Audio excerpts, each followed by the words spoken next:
Run, river, run, run through the hills. Run, river, run to the sea. Run, river, run to your place beneath the sun. Run, river, run over me. Hi, welcome to Be My Guest. This is Jan Lewis, your host, and today we have Carol Ann Palmieri. And Carol Ann is a realtor with RE/MAX Executive Realty, and she is into buying and selling, of course, well, helping people buy, and she sells them their homes. And our major topic, we'll talk about other ones, but our major topic today caught my eye in the Bellingham newspaper, was It's the Bellingham Bulletin, right? The Bellingham Bulletin. She had a column, and she wrote, buying and selling haunted houses. Now that sat me back. I'm like, ooh, this is different. First of all, Carol, when did you get into realty? So I've been selling real estate. This will be my 32nd year. 32 years in one place like that? Well, In realty. pretty much I've been at RE/MAX for the lion's share of the 32 years, which is a great company. So when you left high school, you knew what you were going to do? No. You didn't? I don't know if anybody does, right? No. So what did you do? I joined the Marine Corps. And, Oh my gosh. Yeah. So I was in the Marine Corps for a while, and then when I got out of that, I went to college and started working for the police department in Medfield. And What college did you go to? Mass Bay, and then I went to Suffolk University. Yeah. Yep. So 2 great schools. I enjoyed both of them. Yeah. And then the guys on the job, I was working midnights. They were like, "You should sell real estate." What made them say that? They all like to dabble, cops, right? Yeah. So they're riding around looking at houses all the time, and I was working midnights, and I wanted to get off, and so they talked me into it, and then I got into it. I was like, "Oh, I can do this part time," but you can't. So It's sort of like being a funeral director. You're on call, right? Yeah. I hate to say it. Yeah. But And back then it was different too, because you didn't have a cell phone, Yeah. you didn't have not even a fax, so you really weren't, you had to be somewhere. You couldn't they had just that regular landline. Yeah, exactly. And that's basically all the way that your contacts would be able to connect with you. Right. Was this way. Now, you've been 32 years This is as 32 going on. 30 years in as a real estate. Same company? Well, I took a little hiatus from the company for a little bit, and then I missed it so much I went back. Good people there. Yeah, definitely. We're going to show you the sign. We're going to get into the haunted part. Just wanted to show your sign. Beautiful. Is this the one that usually you put out in front of a house? It is. No. Does it say for sale? Yeah, for sale. We're for sale. We like them to say sold, but yeah, that one says for sale. Well, when it's sold, don't you cover it up with Sold. Yeah. Yeah. Do you ever watch any of those shows on HGTV, like Flip or Flop and all that Oh, yeah. stuff? They walk out with their little sign. Yeah. This is a good. What's it made of, by the way? I think it's just cardboard, really. Nice and weatherproof. Yeah, right? it's pretty old. In fact, the RE/MAX logo's changing RE/MAX. now. They've been around. They've been around for years, right? They've been around. Now, getting to our interesting, spooky topic. It was so funny. What got you to write that article on haunted houses? Yeah, so for a while now, I've been putting an ad in the bulletin, and I try to make the ad kind of go along with what's happening that month. So that was October, and I was like, oh, October, spooky, haunted houses, stigmatized houses, and what's the law? Because people don't even really know. I wouldn't even think to ask. Most people don't ask, and you know what? You have to ask. Yeah. In order to be told, right? It's not. You don't volunteer it? Like, No. hey, I'm going to show you a house that's really got a lot of ghosts. Like, wouldn't that be fun? But we're a full disclosure state, but that particular item is not something that they consider something you have to disclose. So if you really want to know, you have to ask. You must ask. So if you're looking at a turn-of-the-century house, I wonder what the years go from, the 1800s into the... Yeah.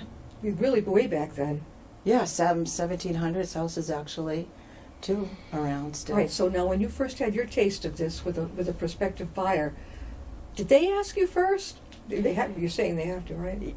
They have to. So, like, when I meet a buyer, Yeah. to sit down and kind of talk to them and stuff like that, I'll tell them, if this is important to you, you have to ask me, because I probably won't even think about it, in my day-to-day thing going on. Right. So if it's important to you, you have to ask me this, and this, and that will trigger my duty to disclose to you. I'm going to tell you everything you need to know. But if that's important, because it is to some people, Yeah. and some people don't care. So you've done, how many times now if you had to disclose that? And what was the actually, reaction? believe it or not, quite a bit. Some people, most people don't really Don't care. Yeah. But I did have a listing in Norton, and the people did care, and they wouldn't put an offer in. Did they go see the house? They went and saw the house. They fell in love with the house. But they knew it was ghosted. Well, they didn't. They found out that somebody had passed away in the house, and even though it was a good passing, surrounded by family and all of that, it just it upset them, and they couldn't see their way clear to. But they going liked forward. the house. They right? loved the house. Did you think, oh, good, they've got a house, and then they just kind of, well, we're not going to do it. Yeah. Okay, a murder. We had it here in Upton. There was at least all I know about is one murder-suicide in the same. Okay. So as a realtor, you don't have to say anything unless someone asks, but I wouldn't even think to ask. Right. That's why when we sit down initially, I'm going to say, if this is important to you, you need to ask me this. Then you need to ask. And sometimes, like, I had a place in Millis that there was a suicide in the backyard. And the owners wanted me to tell people. They wanted me to tell them because they didn't want, 5 years later, somebody finding out and getting really upset. Yeah, well, 5 years later, and you haven't had any ghostly appearances. Why would you care? I know. I don't know. Yeah, I would. It wouldn't bother Yeah. me, but it does bother others. It Sort of does. like the feng shui thing, like I've seen on those shows. There are some ones a realtor brings, and it's got to be feng shui perfect. That's how they all have to be now. But Really? I have, this was another one. I had a couple, the house was in Franklin, and these were my buyers at the time, and the house number was 666. Uh-oh. Right? Oh, So, like, let's I go. think that's a sign of something, right? Yeah. And they wouldn't buy the house because it was 660. It was actually 666 Pond Street. I remember it was like 15 years ago, 20 years ago. So they asked me to go to the town and see if I could get the number changed. And of Did you? course, I tried, but they didn't. And they wouldn't buy it. Very superstitious. I can see both. I don't know. It's a witchcraft thing, right? It's supposed to be like the sign of Satan or something. That's what I Oh, thought. okay. I don't know. I'm Whoa. like, my partner's into all of that stuff, but I don't really know. But I do know the sixes mean something. All right, so to when you some sit people. down, say it's me, and you're sitting down with me and my husband, you're saying, okay, now are there things you want to really know about this? How do you approach me to make sure that I ask you? Yeah, so I'm going to say, so Jan, we're going to go through our stuff and, what you want and all this. And I'm going to say, when we go into a house, if I see something that, I think is an issue or something like that, I'm going to tell you about it. Okay. I'm going to also say, though, if there was somebody that, if you're uncomfortable with a house where somebody passed away for whatever reason inside the house, then you need to ask me about that. So How would they know? they wouldn't know. They would just ask me. And after the first time they asked me, I'm going to know that's an issue for them. So Okay. I'm going to ask the other agent on the other side. Is or this kind of like, is this a investigate. house where nobody died? Yeah. Yeah. So a lot of times, right now, you look at somebody's obituary and it says it right in the obituary, right? Yeah. So, Yeah. From Shrewsbury or whatever. Do they put streets in anymore? I don't think they put the town, Yeah. and then because a lot of people do the research now. Everything's available online, so they know it's an estate. So Oh, then they boy. look it up and. I know my grandparents had an estate in Arlington, and my great grandmother was 96, but she passed away. I think I know the room. They had like 4, I don't know how many bedrooms. I know the room upstairs was basically her room, and I tried to think after I read would I be skittish to sleep in the room, or would I think, no, come talk to me if you're up there. Yeah, right. Exactly. I don't know if I want to sleep in the same bed, but in the room, maybe with the bed turned around a different way. Okay, I'll say, hey, Grandma, how you doing? Yeah. Why not? I'm not afraid of it. I think that. Have you seen a lot of the shows on, like the Ghost Adventures and all that stuff? Oh, yeah. So the paranormal. Yeah. Did you ever watch Paranormal Lockdown? No. They That took didn't it off. freak They me went out. to the Ukraine, and then I think there was a money thing in the United States. But it was called Paranormal Lockdown. These two weren't acting around. These two were serious. And they'd go into a place, an asylum, a house, 72 hours and stay overnight. Oh, really? Oh, yeah. That was fascinating. Of all those ghosty shows, that was the only one I'll watch Ghost Adventures, but they get a little bit dramatic. I'm like, come on. Yeah. It's really not that scary, guys, unless you're nuts, you know. So now, in real estate, what is the market doing right now?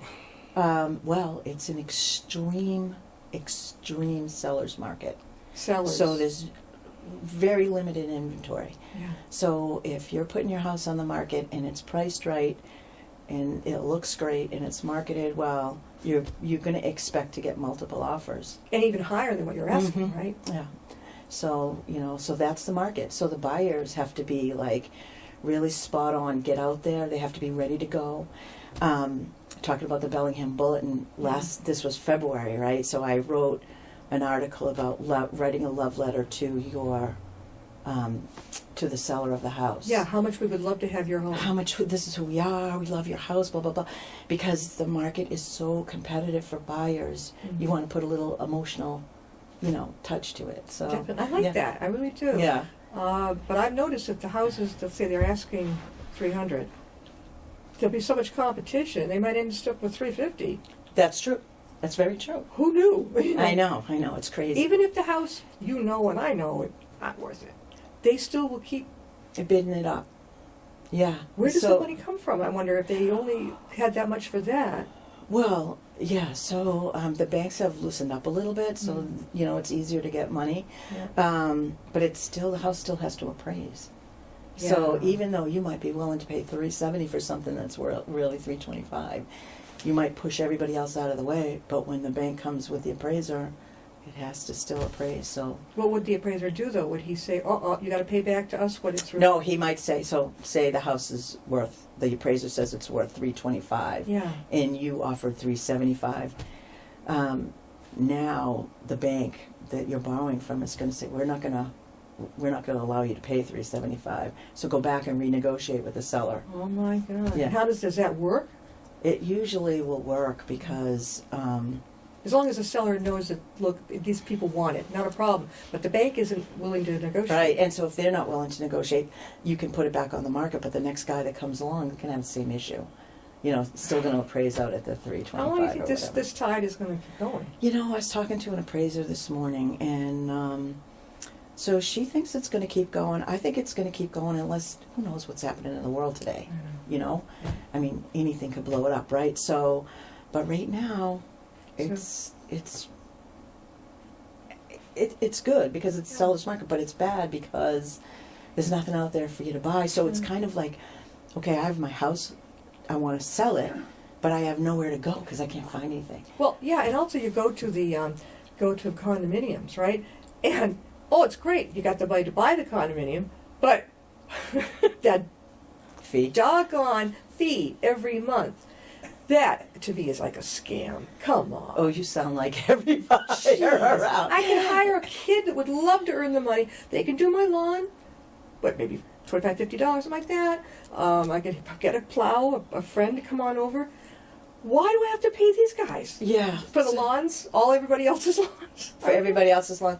Well, I think the idea is that kind of just frees up your life a little bit, so that you don't have to worry about the maintenance.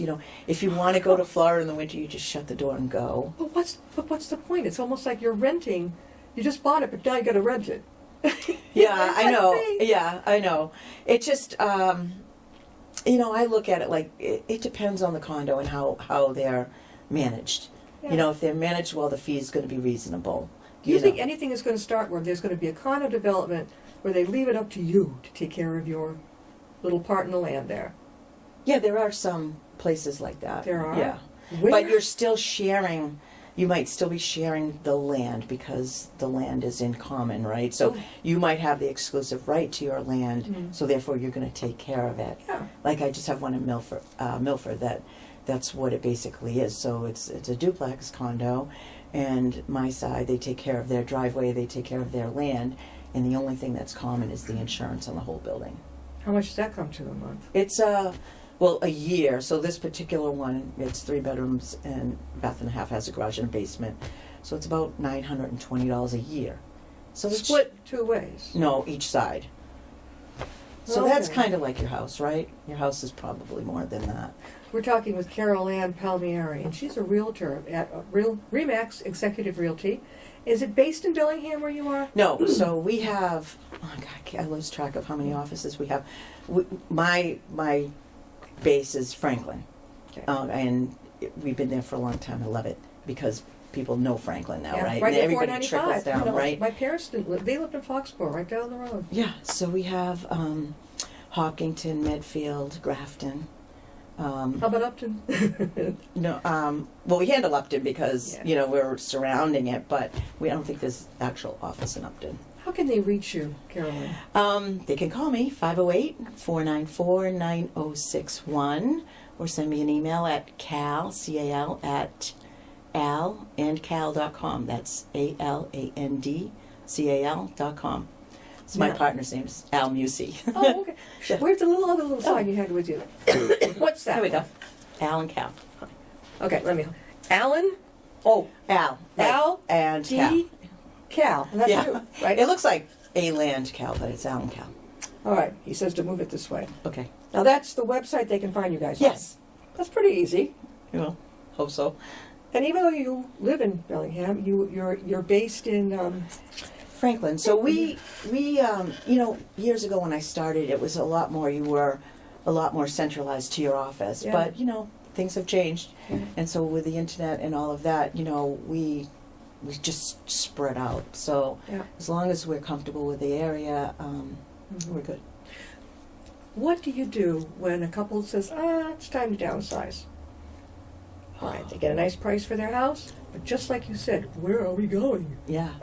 So Jan, that's the big deal, right? So Yeah. I want, I'm getting there. So I want to downsize. I want to sell my big house, but I want to downsize my payment too, right? Oh, I want yeah. to keep some of that money for my retirement. The 55 and older communities are really nice. There's some here right in town, but they're really expensive. Right. Right. So wouldn't it be nice if some builders could do something that's a little more affordable?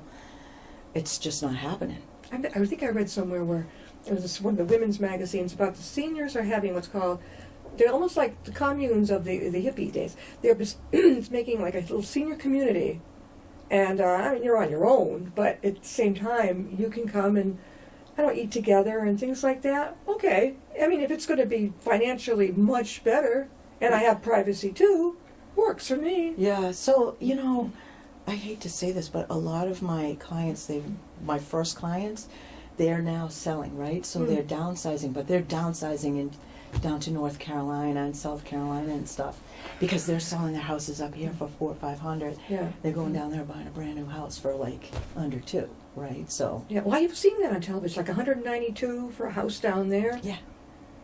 So- And one of my ladies, Marlena, she went down and found a brand new house, 185, 4 bedrooms, 2 baths, 2-car garage, brand new in a neighborhood, 15 minutes from Myrtle Beach. And she goes, I forgot to ask the taxes. I was like, you better call them. So the realtor says, oh, I'm so sorry, Marlena. It's going to be $700. And she's like, A month? a year. And he goes, don't worry, next year it'll go down. Oh, that's not bad. Right? $700 a year. Is So what kind of heat is it? down there, I think they usually have gas. Good. That's what we look at because oil is expensive and electric, forget it. Yeah. But so many of these condos, what are they thinking putting electric in there? They know it's going to cost the buyer. I know. It doesn't make much sense. Have you had any clients who really, you had to disclose to them a house that had either a suicide, whatever, murder, or haunting? Have you been through that at all? I was thinking about that as you were talking because I did have this house in Rentham, and it was probably when it was built, it was a gorgeous mansion. Beautiful, like a Victorian? No, a colonial, but it was built in the 1700s. And the first people that lived there, they said that they were caretakers of the house. Yeah. My people came in and bought it, right? So there was a room off to the side that my guy said, there's happenings in that room. I said, okay. So then, they were going to move out and the new couple was coming in. So I pulled in the driveway to do something, and Al's son was in the car, and Al was outside of the car. I was in the house. And he's like, who are you talking to, Dad? And I was like, I'm not talking to anybody. And so anyway, the kid thought he heard somebody talking. In that room. In the yard. In the yard. And so I was a little sketched out after that, I'm not going to lie. Did somebody buy it, though? Somebody did buy it. How many rooms? There were probably 10 rooms. I mean, it had the old, cabinets where they used to put the liquor in and hide it. And it had, every room almost had a fireplace. The staircase was, Spiral, beautiful. Yeah, wooden. Yeah. And it had a carriage house. It was whoever owned that house way back in the day had money, and then, but it was well maintained and I think cool. Over in Shrewsbury there's a funeral home with what's called a summer cottage that people use in that building of the funeral home in Shrewsbury for funerals, and I'm like, that's interesting. It's a big white, long old house, and the cottage part probably is a more cheerful place, and they have the funerals there. But the funerals in the old days... So like a chapel kind of... I guess so. But the old days, I guess, they used to bring the coffin to someone's home. Yeah. And it wasn't until it finally was discovered there wasn't enough room in someone's home, they had to start thinking outside the box. Right, so if you think about that, like, pertaining to real estate today, we have a lot of old homes. Yeah. So it's likely that somebody was laying in that house. Exactly. That doesn't bother me. No, it doesn't bother me either. No. I mean... I don't like it. Robbie hearing voices outside the house, that made me a little bit weird. I don't know. But If somebody wants to get into realty, Carolyn, what's the steps, what's the process, and what would you recommend? yeah, people ask me that all the time. So the first thing you do is you take the licensing course, which is not really a big deal. There's a lot of math in it, though. No, it's easy. Are you serious? I'm not a math person, but you have calculators now, right? Yeah, I guess. Your phone. I'll make the seal, you do. Yeah. So, I'm not good at math, but I can do money math. You know what I mean? I can do the money math in my head. Okay. So they don't have to worry about that. They can work themselves through that. So they take their licensing course, and that, just like anything else, doesn't have a whole ton to do with real estate, right? Yeah. Then once you do that, then you get out and you interview companies to see. If they'd like to hire you on. No, you want to see who you want to work with, because Oh. you make the money and Yeah. they give you part of the split. But Yeah. so you want to see what company works for you, Mm-hmm. and then they hire you on, and then you start. Is it from there. easy to find something that you like? Yeah, yeah. I can think decide. it is. They can all be pretty good. Yeah, I know. So that's why you interview with them and see how are they going to help you get a start. Because it's hard to start. It is. Well, yeah, because you don't have a lot of credibility, right? When you're just starting out, and New sign. Yeah. New name. People are entrusting you with a lot, so Yeah, you want to make sure that you're doing it right. So a lot of people will, I mentor a few people. Mm-hmm. It's kind of fun, and it works for them, and then they get going, and I'm like, oh, when I list my house when I'm retiring, I'm going to go with them because they're so good. You know that show, Love It or List It? I love that show. I love the real estate. What's his name? David. Yeah. I'm not so crazy about The gal? My husband and I talk about it. Yeah, she does the house, but she covers up a lot by cute little tchotchkes around, little decorations. And I'm like, no, you're not fooling me. What didn't you get done in this house? I usually always go with David. I'm like, for God's sake, move. I know. They're so stubborn in that show. They are, and I love David's approach. He's fun. Yeah. The one thing I think a lot of us don't like is the one that's serious and pushy. Oh, yeah. Whoa. And they're trying to get you to do it real fast. Yeah, I know. What is with that? I don't know. It's crazy because it's not like selling pencils. You know what I mean? No. It's like you can't do that. You're selling. I don't even think it's selling real estate. I think it's just guiding people, really, Yeah. right? Yeah. You can't sell somebody something that's $500,000. They have to want it. Exactly.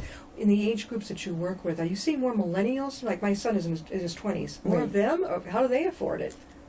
They have trouble because they are affording it, but I feel bad for that group because even if they want to get out of mom's house, Yeah. they can't get an apartment. If they get an apartment and they're Oh. spending money on that, they can't save.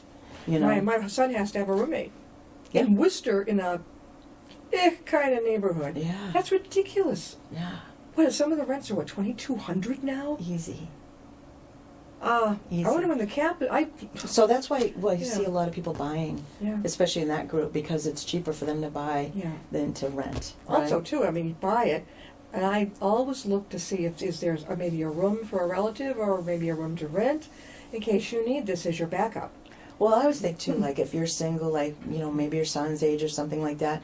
If you're going to spend $2,100 for rent, why wouldn't you buy like a small condo that you could, maybe your mortgage payment would be $1,200, and that anyway you're into it for $1,500, and then you're going to move on. You're going to get married or whatever. Well, you might keep that as an investment now, and rent it out to somebody else, or not sell it. But Yeah. it's better than throwing your money to somebody else. I know, especially a landlord that doesn't do anything. Yeah. I went through that way back when I was raising my child. It's like, oh, you want to tear your hair out? Like, what is wrong with you? Just get over here and send someone to fix the plumbing. Yeah. The laws are pretty strict now, but you still have those places. You still. What do you suggest for seniors who are ready or a little younger, are ready to move out and move on? Like you said, you can sell the house. Where are you going to go? It's a problem, right? So Yeah. I've been giving that a lot of thought because I think that there's a big need for someone to help. And when I say senior, I'm talking about like myself, right? Or a little bit older, because, you've lived in this house all this time. Mm-hmm. You don't really want to leave it, but you don't know where to go. But even more than that, Jan, is the stuff that you've accumulated, Yeah. and you can't throw it away because it's good. Oh, yeah. You can't Mhm. donate it because they don't want a lot of stuff anymore. So, it's just, I feel like there's a big need to help these seniors not just find a new place, but Yeah. figure out how to get there. And figure out how to. They're subsidized. Right. You There's independent living. That's good. Sign me up.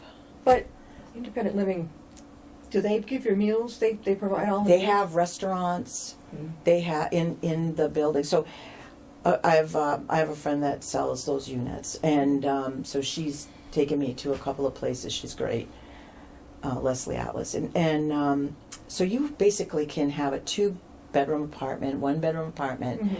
And you have your own car and all of that stuff, but they have libraries, they have pub, they have, restaurants. Independent living it's like, well, what's the price thing? I mean, is it Yeah. like a condo It is like a condo, with a thing that every month? a very expensive thing every Okay. month. Okay, we're going to have to close. We've been talking. to Okay, I'm Carol. sorry. No, that's okay. Carol Ann Palmieri, and she's a realtor at Remax Executive Realty, and it's over in Franklin. Franklin, right? My other question: when you sell your house, let's say you sold it for $300, how much does the realtor get? I don't know the percentage. Right. Mhm. So we're not allowed to say that there's a fixed fee because of fair housing and stuff like that, right? So Approximately. yeah. So, you're thinking probably 5%, would be the total, negotiable. That's negotiable. I'm not good. I mean, what's 5% of 300? Right? So What is I'm going to do money math, 15. Okay. Well, yeah. Okay. 5 times 3. Okay. Yes, so, yeah. So, 15,000. That ain't hay. it's a lot of money, but Yeah. what happens with that is it gets divided Yeah. a lot. The 15,000. Yeah. So my company would get half, the other company would get half, and then I might get half of the half. Which is what? You end up with 1,000 or 2,000? No, wait, more than that. But yeah. Is it worth it? Yeah, it is. It's a good I job. hope so. You That's a just good get a job. lot of clients, right? Yeah, that's the Where key. to sign up again? How can they reach you, Caroline? Yeah, just give me a call at 508-494-9061 or text, and that's the best way to reach me. Thank you so much. Thank you. It's been a pleasure. Don't worry about the haunted houses. They're duty bound to let you know. They are. We will. Just ask. And if you have a friendly ghost, That's even better. I think that would be kind of fun. I think people would like that, right? Why not? Yeah, we can go down and do the dishes and Yeah. do that for me. Why not? It's all okay. Pour me a glass of wine, you know? Thank you, Caroline. Yeah, thank you very We'll much. see you next time on Be My Guest. Okay. Bye.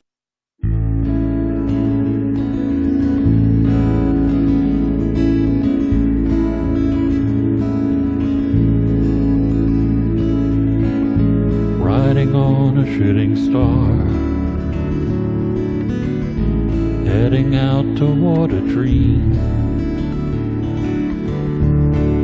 Tomorrow's even closer than it seems.